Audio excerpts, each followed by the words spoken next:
¿Quién ha sido el enemigo más inesperado que has tenido? Yo trabajaba en una de las guarderías más exclusivas de California, supuestamente muy moderna, y donde todos hacíamos hasta lo imposible por los niños. Incluso convencimos a nuestro gerente de poner una regla para no usar celulares en horas de trabajo, todo para que los pequeños no se volvieran adictos a las tabletas. Los primeros meses después de abrir todo iba de maravilla, hasta que un día una niña de 5 años empezó a hablar raro y a caminar como si estuviera toda mareada. Pensamos que había sido por tanto azúcar y la mandamos a su casa, pero a la siguiente semana pasó lo mismo con 2 niños más, después con otros 3. No dejaban de llegar las quejas y, la verdad, los papás tenían toda la razón para estar enojados. Recuerdo a una mamá bien angustiada llorando y diciéndome que su hijo traía días actuando súper raro. Y las cosas solo empeoraron. Mi supervisora, haciendo corajes, llamó al DIF y reportó a 3 familias diciendo que seguro en su casa dejaban cosas peligrosas al alcance de los niños. Vi como un papá se desmoronó en el estacionamiento, llorando, después de que una trabajadora social fue a buscarlo a su chamba. Investigaban a las familias por algo que, en el fondo, todos sabíamos que venía de nuestra guardería. Lo más doloroso era ver la cara de todos mis compañeros en la junta de emergencia. Elena, con 15 años enseñando, parecía que iba a llorar. Mitch no paraba de frotarse las sienes y decía bajito que él había revisado cada juguete 2 veces esa semana. Nuestra gerente trataba de defendernos con los papás, jurando que todos nuestros productos eran seguros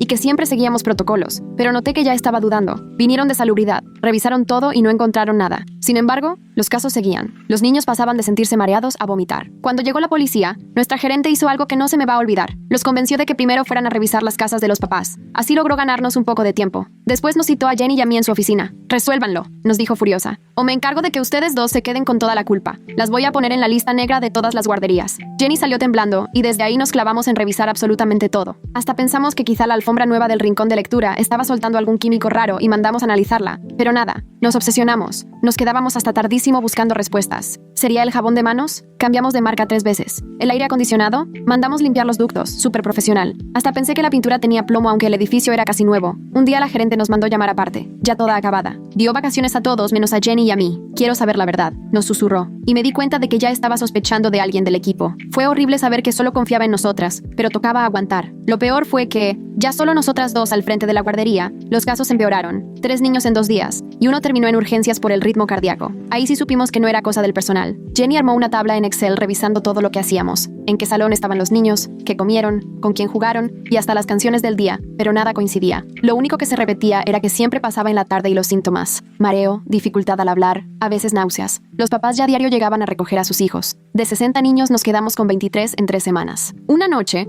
Jenny y yo estábamos, muertas de cansancio, revisando otra vez las hojas de control sentadas en las sillitas de colores a las 11 de la noche. Sentía que los ojos me ardían de tanto leer cuando Jenny me agarró del brazo y me dijo: «Oye, mira esto». Tenía marcados todos los incidentes y todos, sin falta, habían pasado ese día en el salón de arte. Se me aceleró el corazón. Nos lanzamos casi corriendo por el pasillo y prendimos las luces. Las pinturas estaban normales, los plumones también. Cuando abrimos el gabinete de la plastilina, todo se veía igual, brillante y bien acomodado. Pero cuando destapé la plastilina azul, salió un olor químico rarísimo que me picó la nariz. No era normal. Abrí otro bote y lo mismo. Al día siguiente mandamos a analizar toda la plastilina y resultó que tenía sedantes. Alguien estaba contaminando la plastilina. Lo peor es que yo conocía a todos los que trabajaban ahí. Había visto a Tom gastar de su dinero en materiales mejores, a María venir hasta en su día libre por el bien de los niños. No eran solo buenos compañeros, era gente que le daba la vida a su chamba. Ya estábamos a un día de cerrar cuando uno de los repartidores platicó que había visto varias veces a alguien de Happy Tots, la guardería que está del otro lado de la ciudad, cerca de nuestra puerta de entregas ese mes. Revisamos las cámaras y, sí, siempre salía la misma señora con polo de Happy Tots, justo antes de que nos llegara la nueva plastilina. Cuando le enseñamos el video al detective, se le cambió la cara. Resulta que Happy Tots estaba perdiendo clientes desde que abrimos. La mujer era la subdirectora y, cuando la arrestaron, nomás dijo: «Se lo merecen». Yo, la verdad, estuve a nada de hacerle algo, y solo porque 2 policías me detuvieron, no pasó a más. Traía tanta rabia que me temblaba todo. Ni siquiera me volteó a ver cuando se la llevaron en la patrulla. Y eso me dio más coraje, porque después de lo que le hizo a los niños no tenía derecho ni a eso. Jenny me apretó la mano, igual de nerviosa que yo. La detective Garrison se acercó y nos preguntó si podía platicar con nosotras ahí en el estacionamiento. Yo le dije que sí, quería soltarle todo en ese momento. Nos pidió que le contáramos cómo dimos con la plastilina, a qué olía. Ahí caí en cuenta de que sí había sido alguien externo. Le relaté lo del repartidor, cómo habíamos revisado las cámaras 3 veces, cómo mandamos a analizar cada bote y todos salieron positivos a sedantes. Jenny recordó detalles que yo ya ni tenía presentes, como el olor fuerte y lo que pasó al abrir la caja roja. La detective tomó nota de todo y nos dijo que habíamos hecho un trabajo impresionante, que la mayoría ya se habría rendido mucho antes. Luego insistió en que teníamos que ir a la estación a declarar todo formalmente y sentí que se me caía el alma porque estaba tan agotada que ya ni pensaba bien, pero sabía que había que hacerlo. Nos pasamos la noche en la estación de policía, metidas en un cuartito medio oscuro con unas sillas horribles. La detective Garrison nos llevó café, pero sabía espantoso. Aún así me lo tomé porque necesitaba estar despierta. Nos hizo volver a repasar todo, pero esta vez pidiendo detalles súper específicos. Horas, fechas y quién más andaba cerca cuando pasó cada cosa. Menos mal que Jenny tenía su hoja de cálculo en el celular, porque yo ya tenía la cabeza tan frita que ni siquiera podía acordarme si el primer incidente fue el martes o el miércoles. Estuvimos horas hablando de todos los niños que se sintieron mal, de los síntomas que notamos y de las pruebas que hicimos, tanto al edificio como a los insumos. La detective nos explicó que al día siguiente la señora de Happy Tots iba a ir a la corte para una audiencia de imputación, y ahí le iban a meter cargos formales por poner en peligro a menores y por intoxicación criminal. Nos dijo que los cargos eran muy graves, que esa mujer podía irse a la cárcel por años porque los envenenó a propósito. Yo le pregunté si la gerente también podía meterse en problemas por haberse tardado tanto en tomarse en serio la situación, y, en ese momento,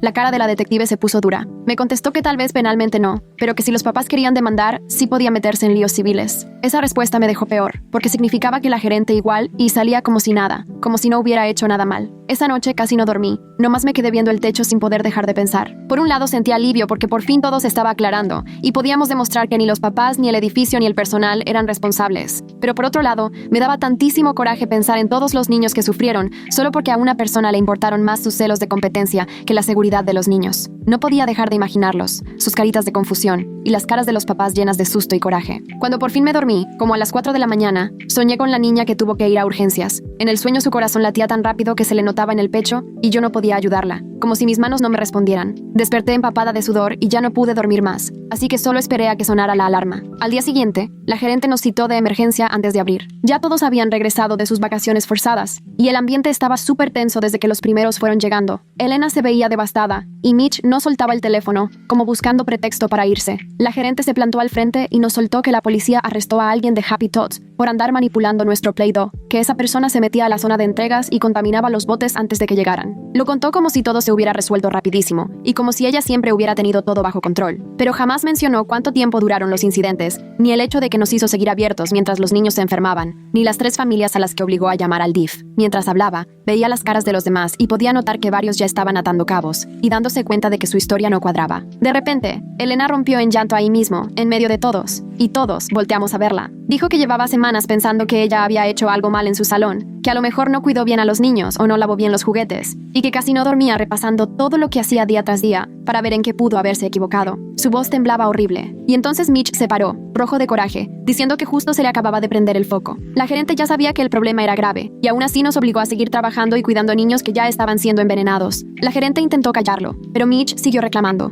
diciendo que lo peor era que nos había amenazado a Jenny y a mí en vez de cerrar y ponerse a investigar en serio. Ahí fue donde varios maestros empezaron a asentir, y yo vi cómo a la gerente se le descomponía la cara de puro enojo. Nos pidió que nos enfocáramos en seguir adelante y no en buscar culpables, pero se notaba que hablaba más desde el enojo que otra cosa, como si le molestara más que se le revelaran. Terminando la junta, nos mandó a llamar a Jenny y a mí, cerró la puerta con todo y hasta nos asustó. Nos agradeció por haber resuelto el asunto, pero con una voz bien fría, nada que ver con agradecimiento de verdad. Luego nos advirtió que teníamos que ser muy cuidadosas con lo que dijéramos a los papás y a la prensa, porque era un tema delicado y no podíamos darnos el lujo de empeorar más la cosa. Yo le pregunté qué quería decir exactamente con eso de cuidadosas, y se quedó viéndome antes de decir que hablar de procedimientos internos o tiempos de respuesta podía afectar la imagen de la guardería y que podía hacer que los papás ya no confiaran. Jenny tenía las manos temblando en las piernas y supe que pensaba igual que yo. Eso sonaba a amenaza, no a consejo. La gerente insistió en que contaba con nosotras y que éramos parte del equipo, que todos queríamos lo mejor para la guardería, pero claramente lo que quería era que nos quedáramos calladas sobre lo que realmente pasó, todo el tiempo que dejó que el problema creciera, lo de las llamadas al DIF y las amenazas. Yo solo le dije que sí, pero por dentro estaba hirviendo de coraje. Cuando llegó Christopher Hooper justo a la hora de abrir, lo vi desde la ventana antes de que entrara. Se le notaba el enojo, traía la cara roja y la mandíbula apretada, así que ya sabía que esto se iba a poner feo. Fue derechito a la recepción y pidió hablar con la gerente. Casi se le quebraba la voz de tanto coraje que estaba haciendo esfuerzo para no explotar. La gerente salió intentando sonreír para la foto, pero Christopher ni se la creyó. Le reclamó en voz alta, preguntando por qué el DIF fue a su casa y a su trabajo, por qué investigaron a su familia cuando en la guardería ya se sabía desde hace rato que el problema estaba aquí. Ya alzando la voz le reclamó que su hijo sigue teniendo pesadillas con los del DIF y que su esposa pasó días llorando creyendo que les iban a quitar al niño. La verdad, yo solo los miraba y no podía culparlo por estar tan enojado. La gerente intentó ponerle la mano en el brazo como para calmarlo, pero él se hizo para atrás rapidísimo, como si lo hubiera quemado. y atrás de él había otros 3 papás, los 3 apoyándolo en todo, uno apretando los puños y una mamá llorando a mares. La gerente de inmediato se puso en plan corporativo, hablando del cumplimiento de protocolos y de lo importante que es la seguridad de los niños, insistiendo en que tenían que investigar todas las posibilidades. Pero Christopher la frenó en seco y le recriminó que esos solo eran excusas, que con tantito sentido común, lo primero que deberían haber revisado eran los suministros de la guardería antes de correr a llamar al DIF. Le advirtió que su abogado se pondría en contacto con ellos y le reclamó que su familia vivió un infierno solo porque el personal estaba más preocupado por cubrirse que por proteger a los niños. Los demás papás también empezaron a hablar y prácticamente todos decían lo mismo, que sus familias fueron sospechosas y sometidas a investigaciones, mientras el verdadero problema siempre estuvo justo ahí. La directora se puso pálida e intentó defenderse con el tema del seguro y los procedimientos, pero Christopher ya estaba por salir. Solo se volteó para decir, ojalá todos puedan dormir tranquilos después de lo que nos hicieron pasar, y se fue con los otros padres siguiéndolo. El área de recepción quedó en silencio absoluto, y yo solo escuchaba cómo me latía el corazón. Jenny me miró con los ojos muy grandes, y supe que estábamos pensando lo mismo. Esto apenas era el principio de que los papás empezaran a estar molestos con nosotros. Esa tarde llegó Ava Landry por su hija, y me jaló aparte en el pasillo. Me dio las gracias por haber descubierto la verdad y reconoció que Jenny y yo nos habíamos esforzado mucho, pero su tono cambió, y con voz bajita, me confesó, ya no puedo confiar en este lugar. Su hija fue la que acabó en urgencias por la taquicardia, y Ava me contó que todavía sigue teniendo pesadillas por esa noche. Aunque me dijo que por lo menos agarraron a la responsable, no podía dejar de pensar en todo el tiempo que pasó, en las veces que su hija jugó con ese Play-Doh envenenado antes de que lo revisáramos. Le expliqué que revisamos primero todo lo demás, y que de verdad fue bien difícil encontrar la causa, pero solo negó con la cabeza. Dijo, voy a sacar a mi hija de aquí en cuanto pueda. Ya la inscribí en otro lado. La vi caminar hacia el casillero de su hija con una sensación horrible,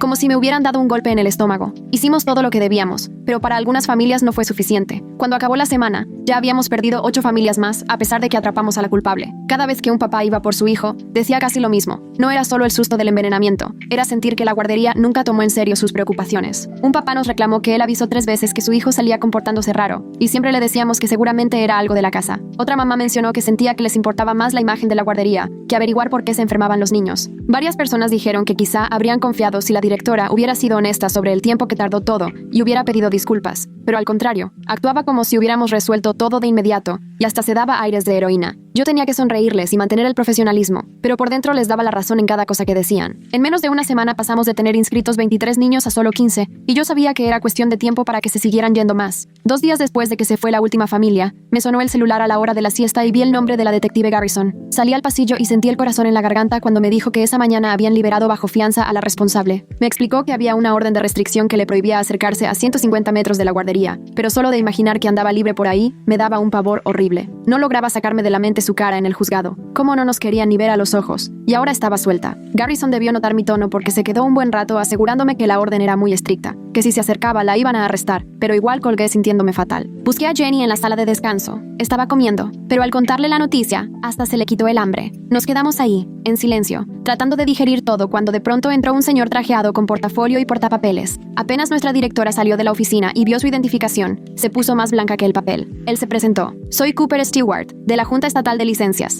Explicó que la visita era una inspección sorpresa, porque habían recibido varias quejas sobre cómo se manejó en la guardería el asunto de los envenenamientos. La sonrisa de la directora se veía tan falsa que hasta daba pena. Se hizo la tranquila y prometió cooperación total, pero la voz le temblaba. Cooper se quedó las siguientes 3 horas revisándolo todo. Se sentó en la oficina de la directora a examinar cada reporte de incidentes de los últimos 2 meses, todas las quejas de padres y cada registro de comunicación. Siempre fue amable y nunca perdió la calma, pero se notaba que no se le iba una sola cosa. Me tocó llevarle copias de los protocolos y capacitaciones, y yo veía cómo tomaba apuntes con una atención impresionante. Cuando me tocó la entrevista, me preguntó con muchísimo detalle sobre la línea del tiempo. ¿Cuándo los papás reportaron los primeros síntomas? ¿Cómo del equipo respondió? ¿Cuándo se hizo tal o cual revisión? Le conté con honestidad que antes revisamos otras cosas y que nos tardamos unas 3 semanas en descubrir lo del Play-Doh, y él solo asentía y anotaba. La directora intentó varias veces estar presente durante las entrevistas, pero Cooper le pidió quedarse a solas con cada persona, lo que la puso todavía más inquieta. Más tarde, escuché por la puerta cómo Cooper la llamó otra vez, y ella, casi al borde del llanto, repetía que actuaron rapidísimo desde que tuvieron pruebas claras, que en cuanto se supo lo del Play-Doh se avisó a la policía y se mandó a analizar. Pero la voz de Cooper fue muy clara, aunque tranquila, diciendo que había evidencia de que durante 3 semanas los papás reportaron síntomas antes de que revisaran el material. Dijo que la línea del tiempo mostraba un patrón de ignorar las advertencias de los papás y de preocuparse más por la reputación de la guardería que por la seguridad de los niños. No estaba hablando enojado, pero sí se notaba que le preocupaba muchísimo lo lento que reaccionamos, y hasta escuché cómo la directora empezó a justificarse, diciendo que había otras cosas que revisar primero. Cuando por fin Cooper se fue, ya casi a las 5, la directora se metió a su oficina y de ahí no salió para nada. Esa misma noche,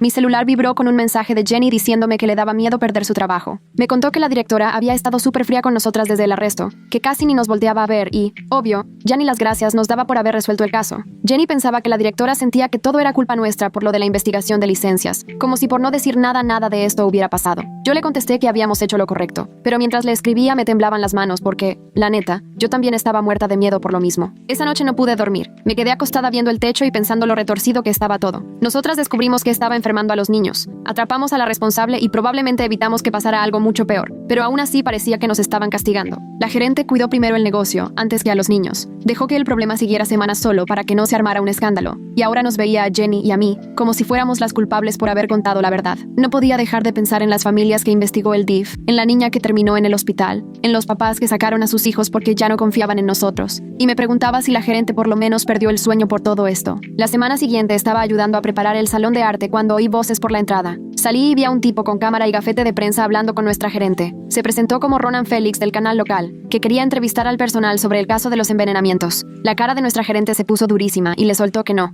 había ningún comentario y que se tenía que ir de inmediato. Ronan aún trató de decirle que la gente tenía derecho a saber lo que había pasado, pero ella solo repetía que debía irse. Cuando él se fue, la gerente mandó un correo a todos amenazando con sanciones, incluso despido si alguien hablaba con reporteros. Supuestamente era para proteger la privacidad de los niños y la reputación de la guardería, pero la verdad se sentía que solo quería protegerse ella. 2 días después me llamó una abogada, Hayley Cochran, diciendo que representaba a 5 familias afectadas, que había conseguido mi nombre por uno de los papás, y quería saber si me animaba a testificar sobre todo lo que pasó y cómo respondió la administración. Sentí el corazón en la garganta porque supe que esto era justo lo que más miedo le daba a nuestra gerente, y por lo que había sido tan fría conmigo y con Jenny. Hayley explicó que las familias estaban viendo si demandar civilmente la guardería, y que mi testimonio podía ser clave. Le dije que lo tenía que pensar y ella me dijo que entendía, pero que esperaba que ayudara a que la verdad saliera por el bien de las familias. Ese mismo día, después del trabajo, Jenny y yo quedamos con Hayley en una cafetería cerca de la guardería. Era más joven de lo que imaginé, con el cabello oscuro recogido, seria pero buena onda. Nos explicó que la demanda no solo era por el envenenamiento, sino por cómo la guardería dejó que siguiera, aunque ya habían papás reportando síntomas. Nos enseñó copias de reportes y quejas de los padres, y cómo la gerente documentó cosas pero no hizo nada efectivo durante casi un mes. Dijo que si Jenny y yo contábamos la verdad sobre las amenazas, los retrasos y cómo intentaron echarle la culpa a los papás en vez de investigar bien, serviría para demostrar que sí hubo negligencia, más allá de la persona que saboteó las cosas. Jenny preguntó qué podía pasar si aceptábamos, y Hayley fue directa. Sí podía meternos en problemas en nuestro trabajo, pero insistió en que las familias merecían saber la verdad. Esa noche me fui a la cama sin poder decidir, atorada entre mi conciencia, que me decía que ayudará a las familias, y el miedo de perder todo por lo que he trabajado. No podía sacarme de la cabeza la amenaza de la gerente de vetarme si hablaba. Y luego me venían a la mente los papás del DIF, la cara de Christopher Hooper cuando habló de la investigación, o Ava Landry contando que su hija todavía tenía pesadillas después del hospital. No sabía si tenía el valor de arriesgarme, pero tampoco podía vivir tranquila si me quedaba callada. Al día siguiente llegué al trabajo con el estómago hecho nudos. La puerta de la gerente estaba cerrada, pero como a las 10 me llamó sola a su oficina. Cuando me senté, me sonrió de forma amable pero falsa, y me preguntó si había hablado con un abogado, así como si me preguntara mis planes del fin de semana, pero vi que no me quitaba la vista de encima. Mentí y le dije que no, y empecé a temblar, así que escondí las manos debajo del muslo. Ella se recargó en la silla y me soltó que los empleados leales serían recompensados cuando todo terminara, y como lo dijo, quedó claro qué les pasa a los que no son leales. Asentí y me salí de ahí lo más rápido que pude tratando de no verme rara. En la hora de la comida,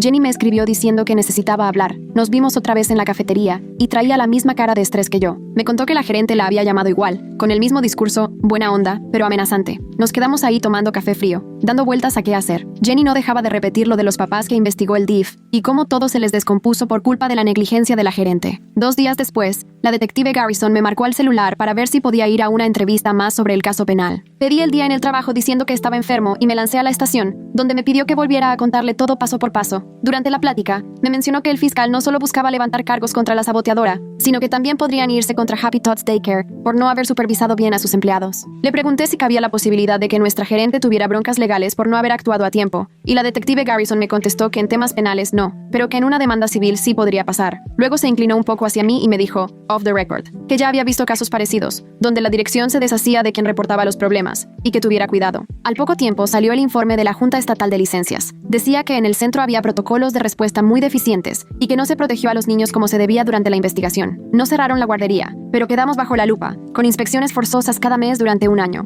Nuestra gerente llamó de emergencia a todo el staff y se aventó 20 minutos echándole la culpa a Jenny y a mí por todos los problemas con la licencia, diciendo que habíamos causado pánico en lugar de agarrar la onda y solucionar en corto, y que por estar de insistentes la guardería había salido mal parada. Elena, que casi nunca decía nada, se paró de su silla y le soltó que era muy injusto, que si no hubiera sido por nosotras, nadie se habría dado cuenta, y los niños seguirían en riesgo. Otras dos maestras asintieron, pero no se atrevieron a decir nada. Después de la reunión, ese mismo día recibí un correo de Hailey, avisando que tendría que ir a dar mi declaración jurada la siguiente semana por el caso civil. Hasta eso entonces, no le había dicho nada a la gerente, y solo de pensar en el tema, me daban ganas de vomitar. Esa noche, Jenny me escribió para contarme que ella también había decidido testificar, y las dos estábamos muertas de miedo por lo que pudiera pasar. Ese fin de semana manejé a casa de mis papás, y por fin les solté todo lo que había pasado. Mi mamá me escuchó de principio a fin, sin interrumpirme, y cuando acabé me preguntó qué le diría yo a un niño si viera que algo andaba mal. Me quedé ahí callado en su sala, y me cayó el 20 de que la respuesta la tenía desde antes. El lunes temprano, fui directo a la oficina de la gerente antes de que llegaran los niños y le dije que me habían llamado para declarar en el caso civil, diciendo que si ocupaba protección legal, Hailey lo podía hacer oficial. La cara de la gerente cambió por completo. Se puso fría y toda la buena onda falsa que tenía desapareció. Solo me dijo que después de mi declaración hablaríamos de mi futuro ahí, pero la manera en que me lo dijo sonaba a que ya no iba a haber futuro para mí. La declaración fue el miércoles temprano, en la oficina de Hailey en el centro. Me senté en una sala chiquita, con paredes grises y una mesa larga que olía mucho a limpiador. Hailey estaba enseguida de mí y el abogado de la guardería 2 lugares más allá, con su montón de papeles enfrente. La secretaria del juzgado puso su aparatito en la esquina. Hailey empezó con preguntas sencillas, de mis tareas y cuánto tiempo llevaba trabajando ahí, no más para romper el hielo. Luego me fue guiando por todo lo que había pasado, preguntando detalles de cada incidente, cómo detectamos los síntomas, qué dijo la gerente en cada junta. Contesté lo mejor que pude, tratando de atinarle a las fechas y horas exactas. Eventualmente el abogado de la guardería tomó la palabra, preguntándome si estaba seguro de lo que la gerente había dicho en su oficina. Usaba frases como supuestamente amenazó y esa es tu interpretación de los hechos, como dando a entender que yo estaba exagerando o inventando. Sentí cómo empezaban a sudarme las manos bajo la mesa, pero Hailey sacó copias impresas de mensajes de texto entre Jenny y yo de esas semanas, y vi perfecto cómo la expresión del abogado cambiaba al leerlos. Jenny me había puesto justo después de esa junta que estaba temblando, porque la gerente acababa de amenazarnos con vetarnos, y yo le respondí que sí, que también yo lo escuché. El abogado intentó volver a preguntarme si me sentía personalmente atacado, pero los mensajes respaldaban todo lo que yo decía. 4 horas después, casi no podía hablar de lo reseca que traía la garganta y me dolía la espalda de la silla tan incómoda, pero había terminado. Hailey me acompañó a la salida y me dijo que lo había hecho muy bien, que mi testimonio era fuerte. Jenny tenía su declaración agendada para el día siguiente, también ahí mismo. Quedamos de vernos luego en una cafetería cerquita. Yo llegué primero, pedí los cafés y me senté junto a la ventana viendo pasar a la gente. Cuando Jenny llegó, traía los ojos rojos y el maquillaje corrido. Nada más se dejó caer frente a mí y se puso a llorar sin intentar disimularlo. Le pasé su café y me quedé esperando. Me contó que el abogado fue durísimo, que si tenía pruebas de ser buena empleada, que por qué había faltado 3 días ese mes, que si realmente recordaba lo que pasó o solo me estaba siguiendo la corriente. La hizo sentir como si la acusada fuera ella y no la que estaba ayudando a aclarar el asunto. No dejaba de repetirme que seguro la iban a correr después de esto, que no había manera de que la dejaran quedarse después de testificar en contra. Traté de decirle que hicimos lo correcto, pero solo negó con la cabeza y dijo, hacer lo correcto no paga la renta. 2 días después, andaba viendo las noticias en mi celular en la hora de la comida y me encontré con el encabezado. Happy Tots Daycare había publicado, a través de sus abogados, una declaración diciendo que su ex subdirectora actuó totalmente por su cuenta y que ellos ni enterados, que estaban muy consternados y apenados por lo que pasó, que siempre han trabajado con los estándares más altos y que estaban cooperando en todo con la investigación. Sentí cómo se me apretaba toda la quijada al leer eso. Marqué a la detective Garrison al salir del trabajo y por cómo sonaba, se notaba cansadísima. Me dijo que era una clásica táctica legal para que la empresa se lave las manos y no cargue con la culpa de lo que hicieron sus empleados, pero le dije que,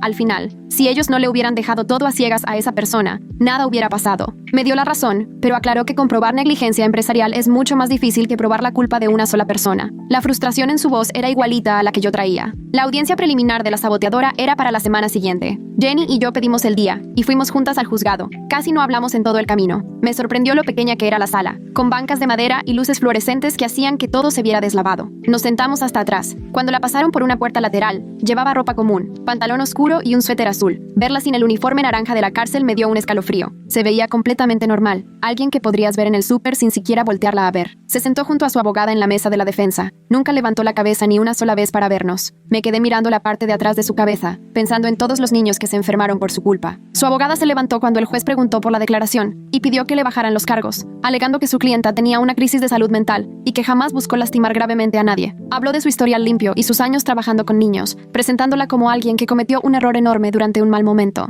Sentí como Jenny me apretó el brazo, pero en ese instante la fiscal se levantó cargando una carpeta llena de papeles y le enseñó al juez las fotos del hospital, la niña con cables del monitor y sus papás al lado de la cama, súper asustados. Presentó los reportes médicos que decían la cantidad de sedante en el Play-Doh, explicando lo peligroso que era para los niños pequeños. Fue relatando cada caso, cada uno de los niños que se enfermó, cada familia que terminó siendo revisada por el DIF por sospechas falsas. El juez escuchó todo, viendo las fotos, leyendo los reportes. Cuando la fiscal terminó, la jueza negó en ese momento bajar los cargos. La responsable iba a enfrentar todos los cargos por poner en peligro a menores y envenenamiento. Afuera del juzgado, Jenny y yo nos quedamos paradas en las escaleras, procesando todo. Christopher Hooper se acercó desde el lugar donde estaba con otros papás. Lo vi mucho más acabado de lo que recordaba, con unas ojeras tremendas. Me agradeció por haber testificado en el caso civil, diciendo que apreciaba mucho que alguien del kinder se animara a decir la verdad. Luego habló bajito y me contó que su familia todavía batallaba para superar el trauma de la investigación del DIF. Contó que trabajadores sociales habían ido a su casa, los habían interrogado a él y a su esposa por separado, revisaron cada rincón y hablaron con su hijo. Me dijo que su hijo todavía tiene pesadillas con que se lo lleven, que despierta llorando preguntando si van a venir los policías. Me quedé escuchando y sentí cómo se me rompía algo por dentro, una mezcla de coraje y tristeza que llevaba semanas aguantando. Esa noche me senté en el sillón con la laptop, buscando ofertas de trabajo en otras guarderías de la zona. Ya no podía seguir en un lugar que trató a esas familias como daños colaterales, que dejó que los niños se enfermaran solo por cuidar su reputación. Cada anuncio que veía me hacía preguntarme cómo serían esos jefes, si reaccionarían igual ante una crisis. Guardé 3 vacantes que me llamaron la atención. Eran lugares con menos niños y empleados de más tiempo. Me daba miedo empezar de cero, pero quedarme ahí ya simplemente no era opción. 2 días después, mientras me arreglaba para ir a trabajar, sonó mi celular con un número desconocido. Contesté y era un reportero, Ronan Felix, del noticiero local, preguntando si podía hablar conmigo. Mi primer impulso fue colgar, recordando la amenaza de la jefa de no hablar con la prensa, pero empecé a pensar en el hijo de Christopher y en Jenny llorando en la cafetería, y ya estaba harta de dejar que el miedo me controlara. Le dije a Ronan que le podía contar lo que sabía, pero que no usara mi nombre. Me dijo que estaba bien, que solo quería entender lo que había pasado contado por alguien de adentro. Hablamos media hora, yo sentada en la cama contándole todo, las fechas, los retrasos de la gerente, las amenazas que recibimos. Me hizo preguntas buenas, buscando detalles sin ser grosero. Su nota salió 2 días después en la tele en la noche y en línea. La vi en el celular durante mi descanso, sentada en el coche en el estacionamiento. Hablaba de cómo algunas guarderías primero cuidan su imagen antes de reportar situaciones de riesgo, usando lo que nos pasó como ejemplo, aunque sin mencionar ni a Jenny ni a mí. Pero cualquiera que supiera del asunto captaba perfecto quiénes éramos las fuentes. Esa noche, casi a las 10, sonó mi teléfono y al contestar entró la voz de la jefa, temblando de coraje. Ni siquiera saludó, solo empezó a gritarme que la había traicionado y roto completamente su confianza. Me dijo que estaba suspendida en lo que investigaban si rompí el reglamento del centro. Yo sabía perfecto lo que era: venganza por hablar con el reportero, un castigo por decir la verdad. Me temblaban las manos, pero mientras ella seguía hablando, abrí la laptop y puse a grabar con el programa que había descargado porque Hailey me aconsejó tener pruebas. Le puse grabar y la dejé desahogarse, mientras su voz subía de tono, acusándome de todo y más. Cuando colgó, guardé el audio y se lo mandé a Hailey con el asunto, evidencia de represalia. Menos de 1 hora después volvió a sonar mi celular. Era Jenny. Sentí el estómago en el piso antes de contestar. Su voz temblaba cuando me contó que la jefa también le habló, con las mismas acusaciones y la misma suspensión. Seguíamos contratadas, técnicamente, pero nos prohibieron la entrada y sabíamos exactamente lo que venía. La gerente quería que renunciáramos solitas, haciéndolo todo ver formal para evitar demandas. Jenny rompió en llanto por teléfono. Decía que no podía perder el trabajo, que debía la renta, el auto y los préstamos. Le conté de la grabación, que se la mandé a Hailey, y le juré que íbamos a pelear juntas. Pero yo también tenía las manos temblando y apenas agarraba el teléfono. Nos quedamos en la llamada casi 1 hora, ninguna queriendo colgar porque sabíamos que enfrentar esto solas no se podía. Cuando al fin cortamos, me quedé sentada en la cama, viendo la pantalla, actualizando el correo cada 2 minutos, esperando cualquier respuesta de Hailey. Me respondió pasada la medianoche diciéndome que en la mañana presentaría una moción de emergencia y que el asunto era clarísimo. Ningún juez iba a permitir ese tipo de represalias. Casi no pude pegar un ojo. Me la pasé revisando el celular cada rato esperando alguna noticia. Hailey me habló a las 9 para avisarme que ya había metido la moción por represalias laborales contra testigos en un litigio que seguía abierto y que la audiencia la programaron para esa misma tarde porque la jueza sí le daba importancia al tema. Todo el día anduve pegada al celular, tan nerviosa que no podía comer ni concentrarme en nada. A las 4:30 Hailey volvió a marcar y se le notaba la satisfacción. La jueza había ordenado que la guardería nos regresara al trabajo de inmediato, o si no,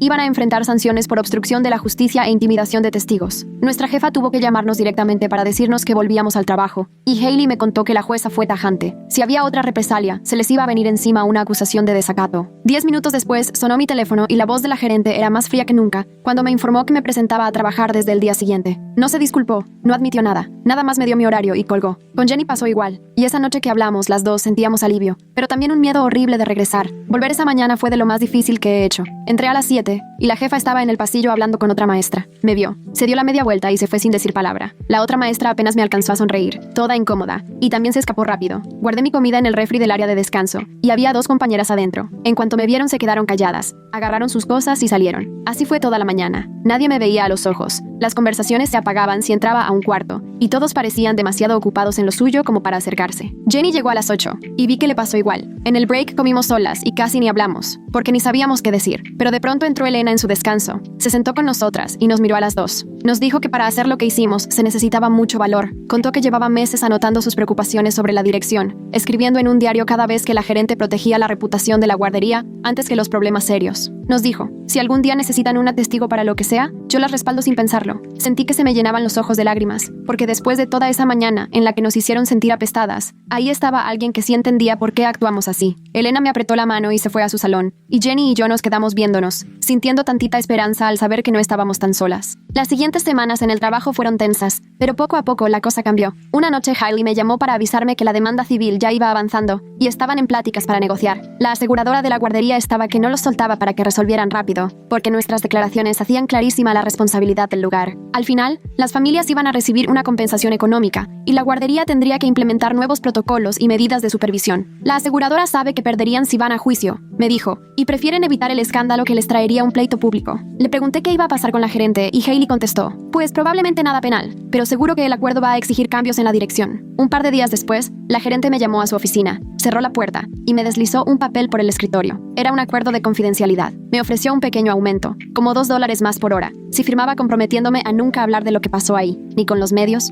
ni con otras guarderías, ni con la gente de licencias. Vi ese documento y lo único que pensaba era en el hijo de Christopher con sus pesadillas, y en las 3 familias que investigó el DIF por algo que pasó aquí. Le regresé el papel, se lo empujé y le dije que no. Vi cómo se le transformó la cara al entender que ya no tenía el control. Probó de todo, amenazas, suspensiones, dinero, y nada le funcionó. Me soltó un, te puedes retirar de mi oficina, con una voz derrotada como nunca le había escuchado. El caso penal contra la saboteadora se resolvió como 6 semanas después de que volvimos al trabajo. Ella aceptó un acuerdo con la fiscalía para no ir a juicio. No mucho después, la fiscalía me llamó y me dijeron, se declaró culpable de 6 cargos de poner en riesgo a menores y daño doloso. Le dieron 2 años de cárcel y 5 de libertad condicional al salir. También le prohibieron de por vida volver a trabajar con niños y tenía que registrarse por esa condena. Colgué sintiéndome aliviada, pero también frustrada. 2 años me parecían muy poco, luego de todo el daño que les hizo a esos niños y a sus familias. Pero la fiscal me explicó, probar la intención para cargos más graves estaba muy difícil. Así por lo menos, se logró una sentencia segura y no arriesgamos que se fuera sin castigo. La audiencia de sentencia se programó para la semana siguiente y decidí ir, con Jenny acompañándome para darme apoyo.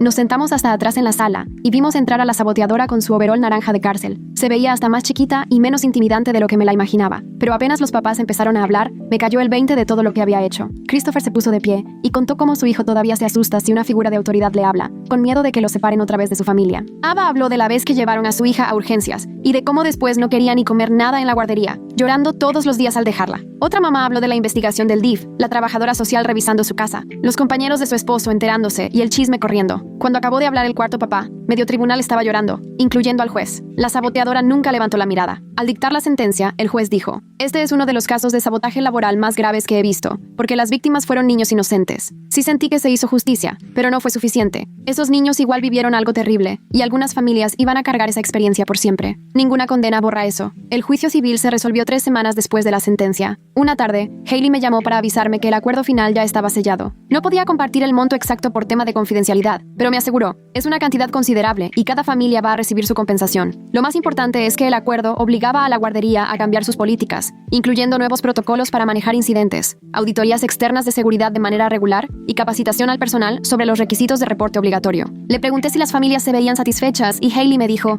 la mayoría ya quiere cerrar este capítulo. Christopher le comentó directamente que ninguna cantidad de dinero iban a arreglar lo que vivió su familia, pero que por lo menos el acuerdo ayudaría a que no le pasara algo así a otros niños. Eso le da algo de consuelo, aunque no le quite las pesadillas a su hijo, me explicó. Como parte del acuerdo, la guardería tuvo que contratar a una consultora externa para revisar a fondo nuestros protocolos de respuesta ante incidentes. A las 2 semanas llegó la consultora, una señora de unos 50 años, con más de 30 años de experiencia en licencias y vigilancia de seguridad en guarderías. Se quedó 3 días entrevistando al personal, revisando procedimientos y observando cómo trabajábamos. El último día tuvo una reunión con nuestra gerente y los directivos de la empresa. Luego, Elena me contó que escuchó gritos provenientes de esa junta. El lunes siguiente, la consultora mandó su primer informe oficial. Lo dejó clarito. Algo tenía que cambiar en la dirección. No se anduvo con rodeos ni con palabras bonitas. Su informe señalaba muchas fallas de criterio en la gerencia, priorizando la reputación por encima de la seguridad de los niños y tomando represalias contra el personal que intentó arreglar las cosas. Recomendó cambiar de inmediato a toda la administración del lugar y modificar a fondo los procesos de reporte. Leí ese informe sentada en mi coche durante mi comida y sentí tal alivio y validación que hasta se me cerró el pecho.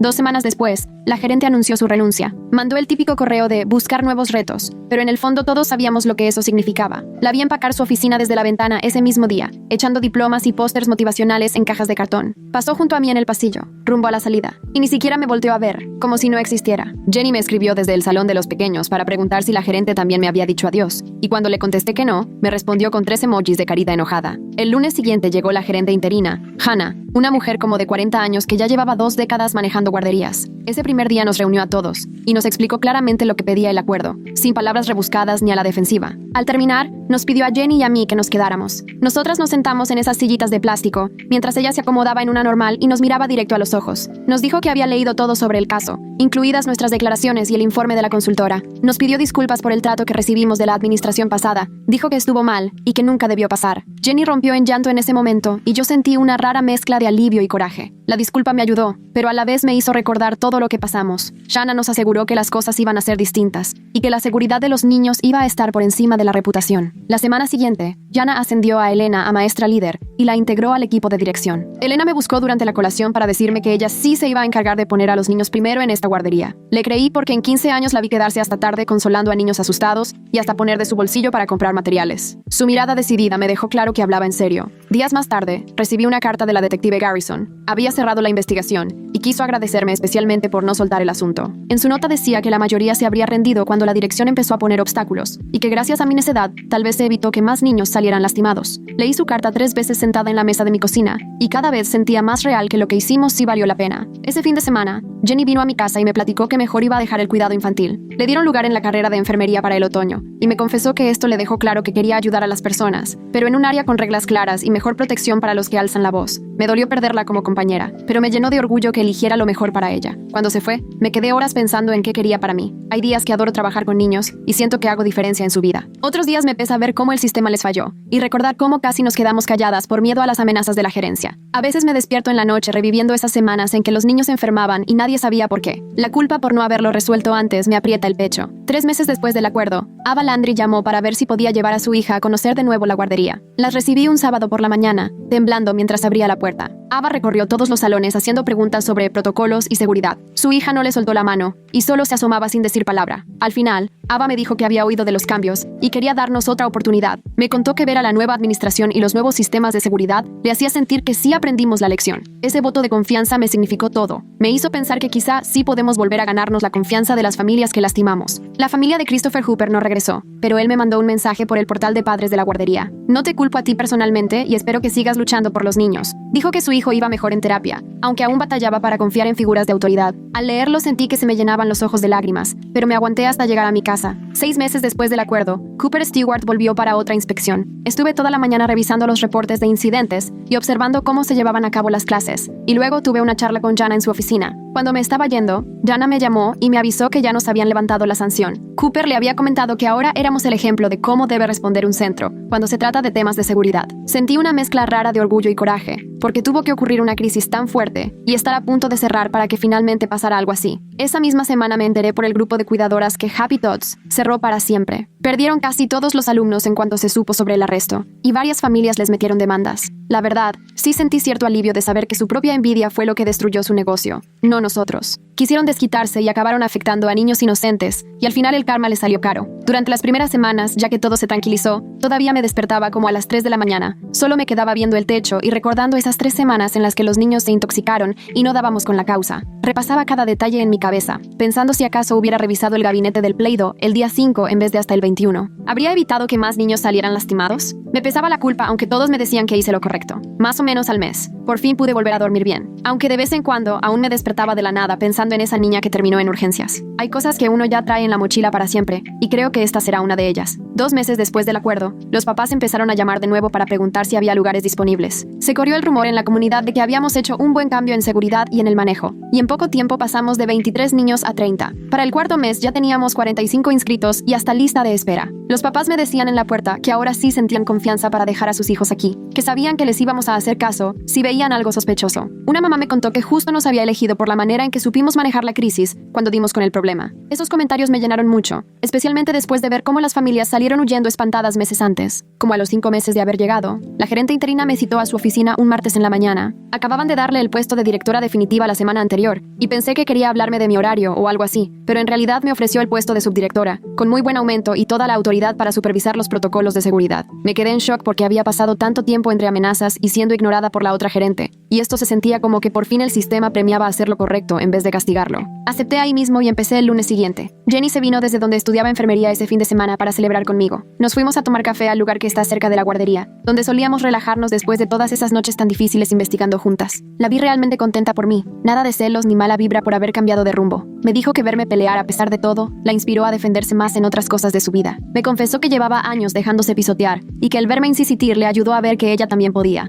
Su programa de enfermería le fascinaba y le gustaba mucho más atender pacientes que el cuidado infantil. Seguimos siendo amigas y nos escribíamos seguido o nos veíamos siempre que ella regresaba de visita. Más o menos por aquellas fechas en que recibí el ascenso, empecé a salir con Elena fuera del trabajo. Salíamos a cenar después de los turnos y platicábamos de todo lo que habíamos pasado. Una noche, mientras cenábamos comida tailandesa, me confesó que casi renunciaba durante la crisis. Llevaba 15 años dando clases y nunca le había tocado algo parecido. Ver a Jenny y a mí buscando la verdad fue lo que la animó a quedarse y tratar de arreglar la situación en vez de irse. Eso nos unió mucho, y al final nos tocó ayudar a reconstruir la institución para dejarla mejor de lo que estaba. Se volvió de las personas más cercanas a mí, alguien que sabía perfectamente por lo que había pasado sin necesidad de que yo le explicara. Como 6 meses después del acuerdo, empecé a contactar a las familias afectadas para contarles sobre los cambios. Les mandé correos personalizados explicando los nuevos protocolos, cómo era la administración ahora y los sistemas de supervisión que habíamos puesto. Algunos papás me contestaron de buena manera, agradeciéndome la información y diciendo que sí notaban las mejoras. Otros ya nunca contestaron y tuve que aceptar que para algunas familias ya era imposible recuperar la relación. La familia de Christopher apenas me mandó un mensaje corto diciendo que qué bueno que mejoramos, pero que ellos no iban a regresar. La familia de Ava no respondió mi primer correo, pero 3 semanas después ella misma me llamó y me dijo que quería llevar a su hija a ver la guardería. Quedamos para un sábado temprano, cuando todo estaba tranquilo. Las recibí en la entrada y les enseñé cada salón. Ava preguntó a detalle sobre los procedimientos que implementamos en caso de incidentes y cómo reforzamos la seguridad en los suministros. Su hija no le soltaba la mano ni un segundo, solo se asomaba a los salones, calladita y con precaución. Al final Ava me dijo que había escuchado buenos comentarios sobre la nueva dirección y que quería darnos otra oportunidad. Comentó que ver los sistemas nuevos y platicar conmigo le hizo sentir que sí aprendimos de lo que pasó, que confiar en nosotros era todo para mí, y honestamente, sí sentí que tal vez podríamos empezar a sanar lo que se había roto. Su hija regresó la semana siguiente y se adaptó muy bien. A los 6 meses de haber comenzado como subdirectora, empecé a dar capacitaciones para todo el personal sobre los nuevos protocolos de respuesta. Los reuní en el salón principal un sábado y revisamos cada paso. Les dejé muy claro que cuidar a los niños también implica levantar la voz, aunque sea incómodo o de miedo. Les conté un poco de mi experiencia y de cómo me sentía cuando seguí buscando respuestas, aunque la gerente anterior me amenazara. Les quería dejar claro que lo correcto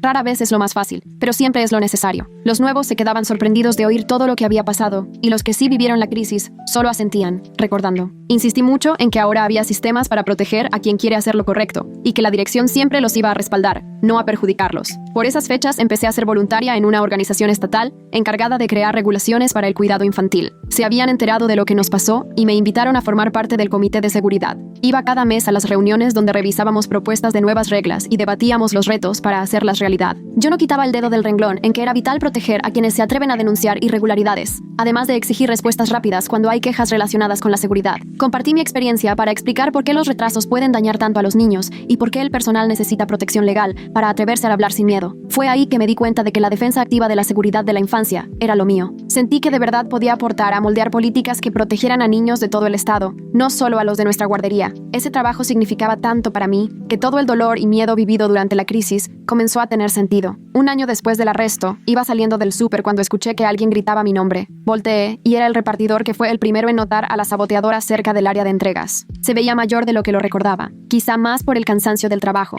Me dijo que había seguido el caso en las noticias y que se alegraba de haber dicho algo cuando vio a esa mujer sospechosa. Le contesté que gracias a su observación, realmente se salvaron vidas y que tal vez jamás habríamos revisado las cámaras si él no hubiera dado el aviso. Le temblaron los ojos como si se le fueran a salir las lágrimas y me confesó que casi nunca contaba lo que hizo porque sentía que no era asunto suyo. Platicamos unos minutos en el estacionamiento, y antes de irnos por caminos separados, volví a agradecerle. Esa conversación me rondó la cabeza varios días, pensando en cómo una simple decisión de alzar la voz puede cambiarlo todo. Meses después, me tocó subir al escenario de la Conferencia Estatal de Asociaciones de Guarderías para recibir un premio de excelencia en seguridad para nuestro centro. Sentía la placa pesada en las manos, y me parecía curioso recibir un reconocimiento simplemente por hacer lo que siempre debió ser lo normal. Cuando la gente aplaudió, alcancé a ver a Elena en la tercera fila sonriendo entre lágrimas, porque solo ella podía entender todo lo que vivimos para llegar a ese momento. Di un discurso breve acerca de cómo una crisis puede destruir un lugar o forzarlo a convertirse en lo que siempre debió haber sido, y cada palabra me salía del alma. Al terminar la ceremonia, 3 directoras de otros centros vinieron a preguntarme cómo habíamos armado nuestro sistema de respuesta ante incidentes. Me quedé casi una hora explicando protocolos y recordando esos días cuando no teníamos ni idea de por dónde empezar. De regreso al trabajo esa misma tarde, entendí que el premio, aunque bonito, en realidad valía menos que lo que simbolizaba. Habíamos cambiado algo de fondo. Hoy por hoy, entro feliz cada mañana al centro, algo que parece un milagro después de todo lo que vivimos. Coordino juntas de personal donde cualquiera puede hablar con confianza, y veo que nuestros nuevos protocolos de seguridad funcionan justo como deben. Apenas la semana pasada, una maestra notó que un niño andaba raro, y lo reportó enseguida. Investigamos al momento y resultó que tenía una infección de oído. Nada grave, pero el sistema funcionó.